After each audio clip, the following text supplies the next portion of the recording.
warahmatullahi wabarakatuh. Selamat siang anak-anak. Selamat siang Pak. Apa kabar kalian hari ini? Baik Pak. Baik, terima kasih. Sebelumnya, sebelum kita melanjutkan ke materi kita, Bapak absen dulu ya. Mungkin ada yang tidak hadir hari ini. Hadir semua Pak. Oke, baik. Sebelum kita melanjutkan materi pelajaran kita hari ini, alangkah lebih baik kita diawali dengan doa. Berdoa menurut agama dan kepercayaan kita masing-masing. Berdoa mulai.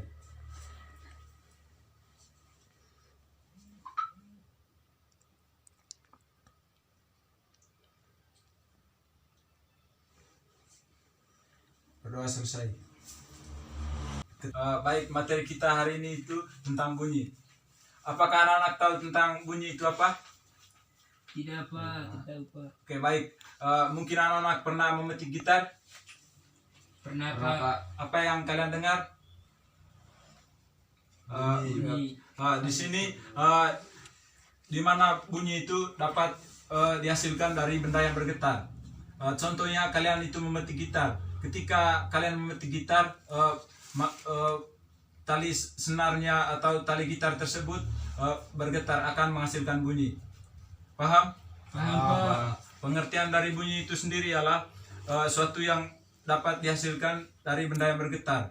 Benda yang menghasilkan bunyi disebut sebagai sumber bunyi. Sumber bunyi yang bergetar akan mengantarkan molekul-molekul ke udara yang ada di sekitarnya. Dengan demikian, syarat terjadinya bunyi ialah dengan adanya benda yang bergetar. Syarat-syarat terjadinya bunyi yaitu yang pertama adalah terdapat benda yang bergetar atau sumber bunyi. Di sini Bapak mengambil contoh seperti gitar tadi, di mana kalau kita memetik gitar maka tali gitar tersebut akan bergetar dan menghasilkan bunyi. Kemudian yang kedua itu gong. Contohnya kalau kalian memukul gong akan menghasilkan bunyi ketika kalian memegang tali gong tersebut. Kemudian yang kedua itu terdapat medium yang merambat bunyi. Di sini medium yang merambat bunyi itu contohnya seperti zat cair, zat padat, dan zat gas, yaitu air, udara, dan batu. Kemudian yang berikut itu terdapat penerimaan yang berada dalam jangkauan sumber bunyi. Di sini ketika jangkauan sumber bunyi terlalu jauh dari orang yang mendengar bunyi, maka bunyi tersebut akan kedengaran kecil. Tetapi ketika jangkauan sumber bunyi dekat, maka sumber bunyi yang didengar itu keras. Kemudian yang berikut itu sifat-sifat bunyi. Di sini bunyi memiliki sifat dan ciri-ciri. Yang pertama itu bunyi merupakan gelombang longitudinal. Di mana bunyi merupakan gelombang longitudinal karena terdapat merambat melalui medium. Medium dan zat perantara ini dapat berupa contohnya itu zat cair, zat gas, dan zat padat. Contohnya seperti batu, air, dan udara.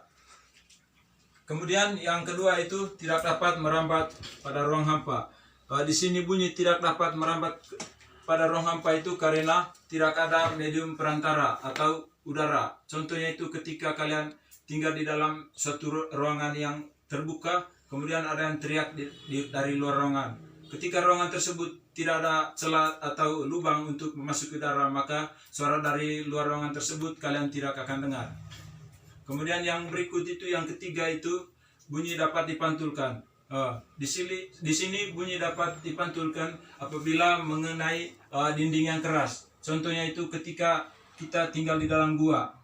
Di dalam gua kita akan teriak, maka suara kita itu kedengaran terlalu keras karena bunyi dari suara kita itu akan pantul di dinding gua tersebut.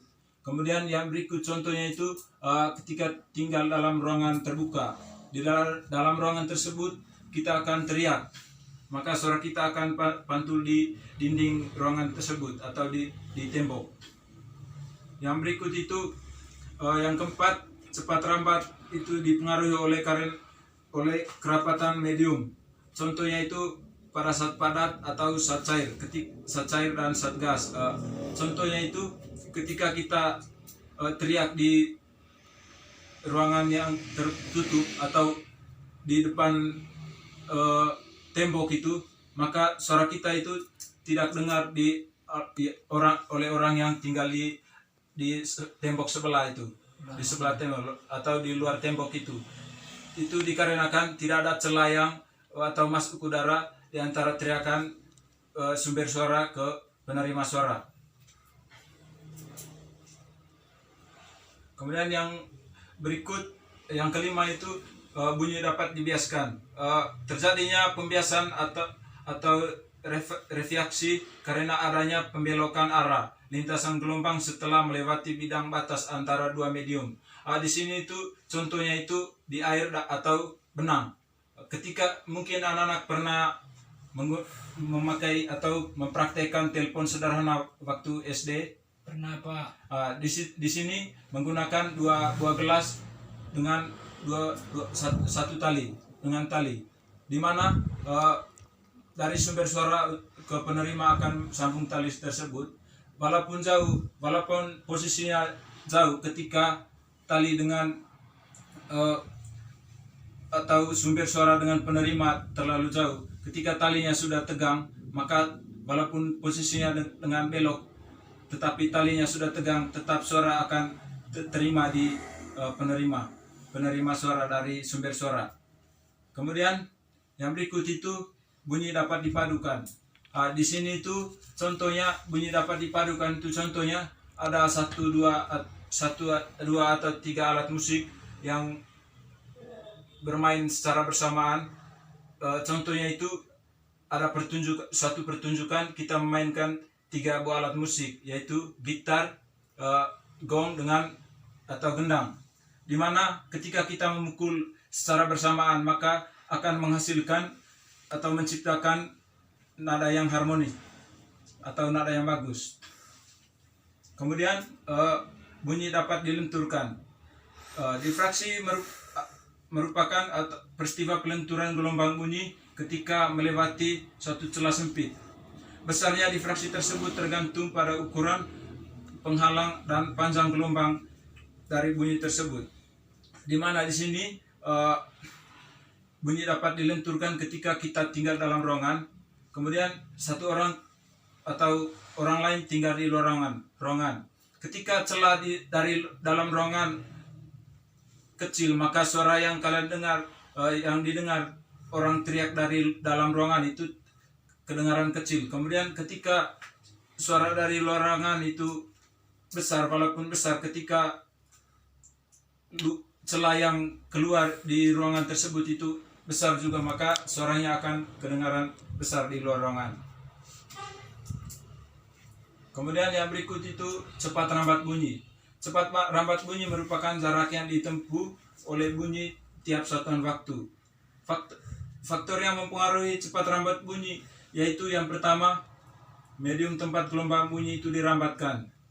Di sini di mana kecepatan partikel medium yang melalui gelombang bunyi tersebut, jika semakin rapat susunan partikel medium, maka semakin cepat bunyi yang dirambat, sehingga bunyi terdapat merambat pada saat padat. Contohnya itu pada batu. Ketika kita memukul batu, maka bunyinya itu kedengaran besar. Yang kedua, suhu. Di mana jika semakin panas suhu medium yang dilalui, maka semakin cepat sumber bunyi yang merambat. Di sini Bapak akan mengambil 2 contoh, yaitu petir pada siang hari dan petir pada malam hari. Di mana petir pada siang hari itu kedengaran kurang jelas, itu karena suhu pada siang hari itu panas. Kemudian petir pada malam hari itu kedengaran lebih jelas atau keras karena suhu pada malam hari itu kurang panas. Kemudian yang berikut itu cepat rambat bunyi. Di sini cepat rambat bunyi dirumuskan sebagai berikut. Rumus cepat rambat bunyi yaitu V sama dengan S per T, di mana S itu jarak yang ditempuh.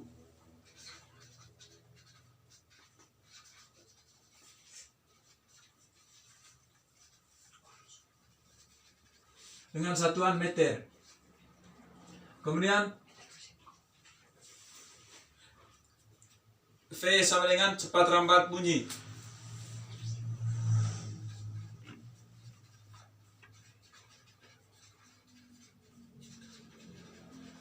Dengan satuan meter per sekon. Kemudian T sama dengan waktu yang ditempuh.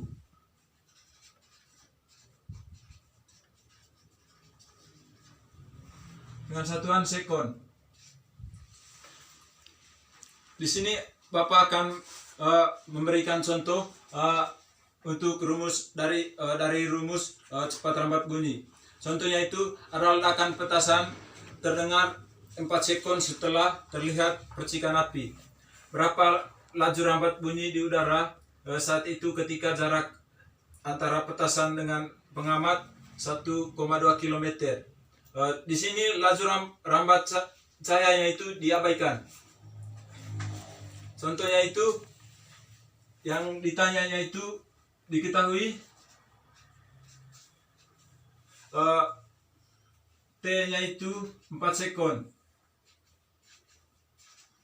Kemudian yang berikut jarak yang ditempuh atau S-nya itu 1,2 km. Sama dengan 1200 meter. Ditanya V atau cepat rambat bunyi. Sesuai dengan rumus di atas, V sama dengan S per T. Yaitu V sama dengan 1200 per 4 sama dengan 300 meter per sekon.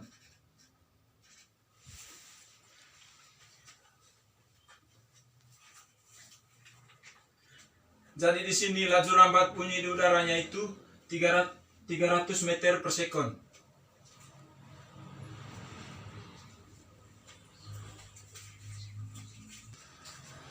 Sampai di sini mungkin ada yang belum mengerti.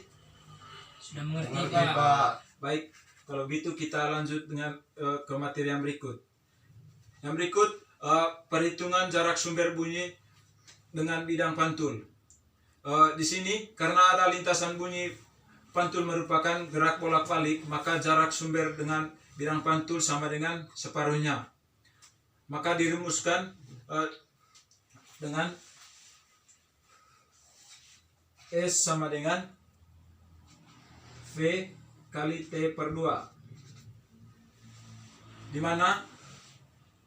mana S-nya itu jarak tempuh gelombang bunyi dengan satuan meter.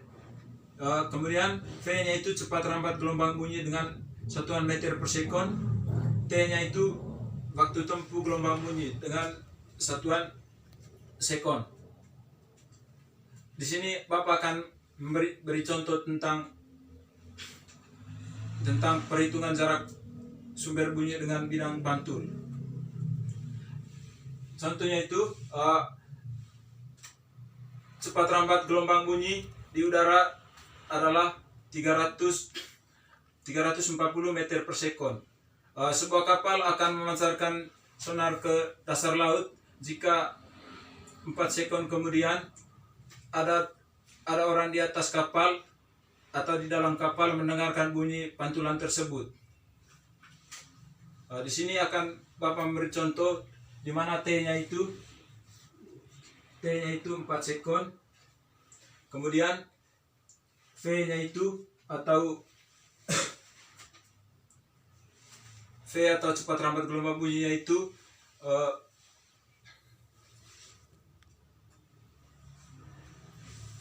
340 meter per sekon.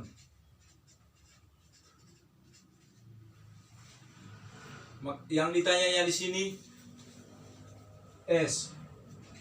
Sesuai dengan rumus di atas tadi, S sama dengan V kali T per 2.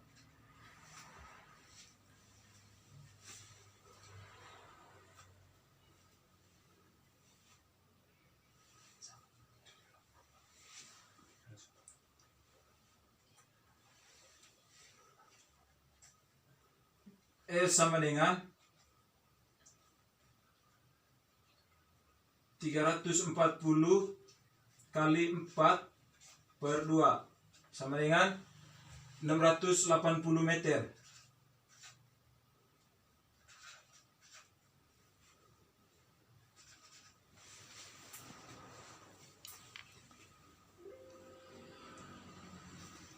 Sampai sini mungkin ada yang belum paham? Paham, Pak.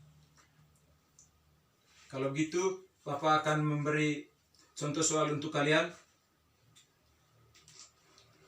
Bapak akan beri waktu 10 menit untuk mengerjakannya. Terima kasih, Pak. Coba.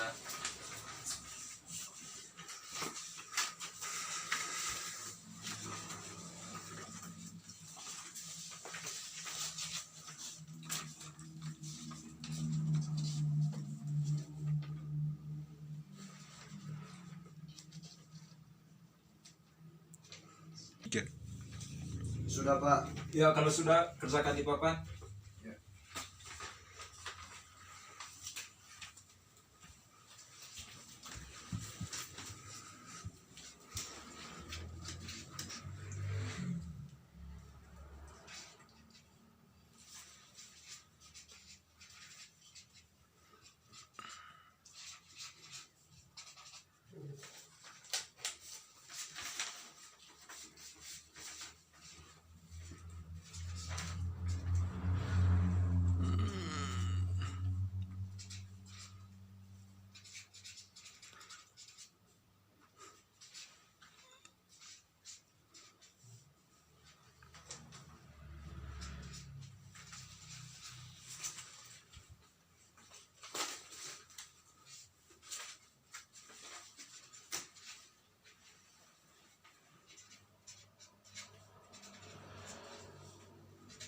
Sudah, Pak.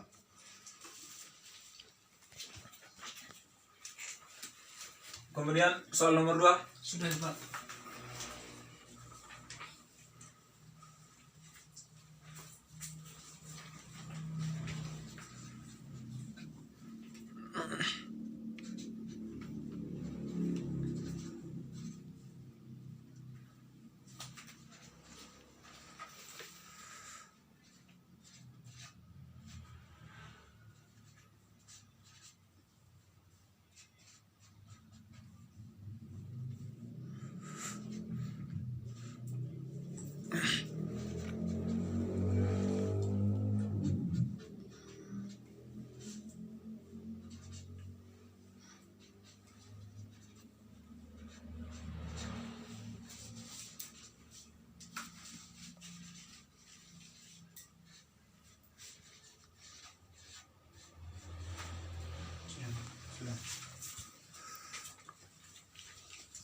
Sampai di sini ada yang belum paham? Paham, Pak. Yang kedua sudah paham? Paham, Pak. Dari rumus soal yang kedua sudah paham? Sudah mengerti? Sudah, Pak. Kalau begitu, Bapak akan memberikan tugas untuk kalian untuk kerja di rumah. 10 nomor. Kita akan periksa minggu depan. Kalau begitu, materi kita sampai di sini untuk hari ini. Sebelum kita menutupi materi kita hari ini, karena awalnya tadi dibuka dengan doa, maka penutupnya juga diakhiri dengan doa. Doa, persilakan.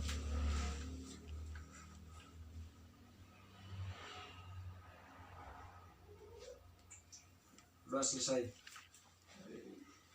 Materi kita sampai di sini selesai. Sekian dari saya. Terima kasih. Selamat siang. Selamat siang, Pak.